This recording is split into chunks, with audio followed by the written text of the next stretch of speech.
E aí, galera, beleza? Vamos aí para mais um vídeo do nosso canal Racionalizando Tudo, né? Se inscreve no nosso canal, deixa o seu like. Vamos falar de geografia, vamos falar sobre regionalização do território brasileiro, tá bom? E antes de começar, vamos falar sobre o que é regionalizar. Regionalizar é dividir em partes, dividir em regiões, por ordem humana, ordem física, por ordem natural, usar algumas características cultural, social, política, histórica, questões econômicas e assim sucessivamente, beleza? Eu vou deixar um mapa aí para você ver um exemplo apenas, tá? De regionalização pela vegetação original do Brasil. Então você vai ver aí a concentração das florestas pluvial densa, floresta pluvial aberta, você vai ver aí o cerrado, a caatinga, a vegetação do Pantanal. Então você vai ter aí no mapa, né, esse exemplo de regionalização aí pela vegetação do nosso Brasil. Tá bom? E quando falamos de regionalização, lembramos da regionalização macro-regiões geoeconômica, tá? Uma regionalização que foi feita por Pedro Geiger em 1967, na década de 60, tá? E essa regionalização ficou feita em 3 regiões: a região Amazônia, a região Nordeste e a região Centro-Sul. 3 regiões. Quando falamos da região Amazônia, podemos lembrar das riquezas naturais, né? Das nossas florestas amazônicas. Podemos falar do extrativismo mineral e vegetal que há nessa região. A pecuária também na região norte, que é forte também. Então falamos aí de algumas características referente a essa região. Falando da região Nordeste, podemos falar da grande concentração populacional no litoral dessa região Nordeste. Falamos da vegetação da caatinga. Podemos falar da questão cultural, né, que é maravilhosa nessa região Nordeste. De grandes artes aí, né? Podemos falar de grandes obras arquitetônicas também nessa região. Então são características. Infelizmente temos aí a seca, os sertões. Então são características dessa região. E falando da região Centro-Sul, aí é claro que nós vamos falar do coração econômico, né? Chamada aí da região Centro-Sul, que é o coração econômico do Brasil, né? Das indústrias em São Paulo, as indústrias no Rio de Janeiro, da agricultura na região do Mato Grosso do Sul, Paraná. Vamos falar aí do Cerrado, nessa região. E claro, da questão política aí, concentrado no Distrito Federal, né?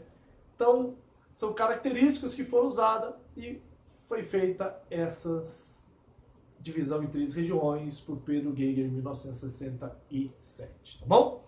Mas vamos falar das divisões oficiais a partir de 1970. Enquanto eu falo da divisão oficial a partir de 1970, feita pelo IBGE, o Instituto Brasileiro de Geografia e Estatística, eu vou passando alguns mapas aí para você, como foi acontecendo essa alteração da regionalização no território brasileiro, tá bom? Você vai acompanhando aí, tá?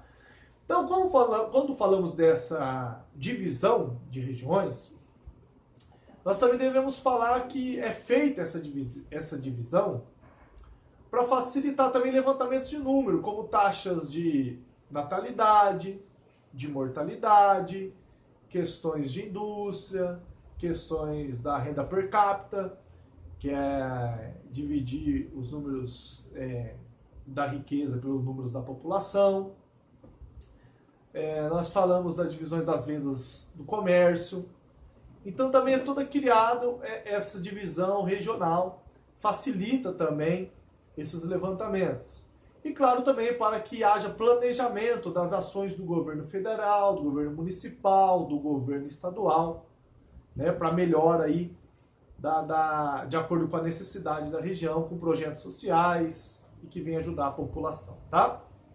Então foi feita essa divisão em 5 regiões: região sul, sudeste, centro-oeste, norte e nordeste. Da região sul nós temos Rio Grande do Sul, nós temos Santa Catarina, nós temos o Paraná. Na região sudeste nós temos São Paulo, nós temos Rio de Janeiro, nós temos Minas Gerais e nós temos o Espírito Santo.